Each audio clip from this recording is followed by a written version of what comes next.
नमस्कार दोस्तों, स्वागत है आपका रैशनल मराठी में। दोस्तों, आज हम कबीर की धार्मिक विचारधारा के बारे में देखेंगे। कबीर महान मानवतावादी विचारधारा के महान संत रहे हैं, जिनका प्रत्येक शब्द सारमय है। कबीर ने किसी शास्त्र का अनुवाद नहीं किया, अपितु जो देखा, सहा, उसे सहज और सरल शब्दों में लोगों तक प्रसारित किया। जहां भी उन्हें आडंबर, दिखावा, मिथ्याचार दिखा, उसे तार्किक विचारों के माध्यम से समाज के उत्थान के लिए उसका खंडन किया। कबीर की बातें लोगों को अपने निकट लगती थी, क्योंकि उनकी वाणी में कई स्वयं के पांडित्य प्रदर्शन और दिखावे का कोई स्थान नहीं था। उनके हृदय में दलित लोगों के लिए विशेष स्थान था, और वे चाहते थे कि सबको सम्मान और मानव होने का अधिकार मिले। ईश्वर के संबंध में कबीर की स्पष्ट मान्यता थी कि पूजा और आराधना आत्मिक और मन से हो। दिखावा और आडंबर में उनका विश्वास नहीं था। मध्यकाल के समय में कबीर समाज का एक ऐसा मॉडल प्रस्तुत करते हैं जिसमें सभी जन समान हो, जातीय भेदभाव ना हो और कर्मकांड पाखंड मुक्त सहज और सरल हो।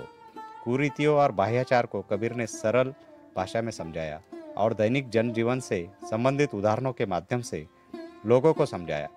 शास्त्रीय भाषा के स्थान पर कबीर ने आम बोलचाल की भाषा को उपयोग में लिया, जो सर्वग्राह्य थी। भक्ति काल के समय कबीर आदर्श समाज के लिए एक ऐसी नींव रखते हैं जो भेदभाव, ऊंच नीच और शोषण से मुक्त है। नैतिक आधार पर वर्ण व्यवस्था को कबीर मानने से स्पष्ट मना कर देते हैं। वे कहते हैं कि सभी ब्रह्म के अंश है, तो भेदभाव किस आधार पर? जातीय आधार पर और जन्म के आधार पर कोई श्रेष्ठ नहीं हो सकता है। कर्म के आधार पर कोई महान हो सकता है, किसी जाति विशेष में जन्म लेकर नहीं। कबीर साहब की वाणी मानवता के ऊपर आधारित थी, जो लोगों के दिल में जगह कर जाती थी और वे उसका अनुसरण करने लगते थे। धार्मिकता को लेकर जो सामंतवाद और पंडितवाद के गठजोड़ पर वार करते हुए कबीर साहब उन्हीं के बनाए नियमों से उन पर वार करते हुए कहते हैं कि एक और तो तुम कहते हो कि सृष्टि के मालिक एक है, वो विविध नहीं हो सकता है, तो उसके बनाए जीव जंतुओं और मनुष्य में भेद कैसा? ईश्वर की पूजा करने का अधिकार सबको है। कबीर साहब के मानवतावादी चिंतन और उनके संदेशों के माध्यम से लोगों में धीरे धीरे सत्य, अहिंसा, प्रेम, मानवता, दया, शांति, क्षमा आई। मानवीय गुणों का विकास होने लगा। कबीर का धर्म मानवता था। उन्होंने लोगों को समझाया कि दूसरे धर्म का भी सम्मान होना चाहिए। धार्मिक आधार पर संघर्ष उचित नहीं है। कबीर के समय धर्म के आधार पर लोगों में संघर्ष था। कबीर साहब ने बताया कि धर्म मनुष्य को ईश्वर से जोड़ने का माध्यम है। जब सभी मनुष्य ईश्वर की संतान है, तो धर्म और जाति आधार पर भेदभाव उचित नहीं है। तत्कालिक समाज धर्म के आधार पर बढ़ गया था और हिंदू और मुस्लिम धर्म के अंदर भी जातीय संघर्ष था।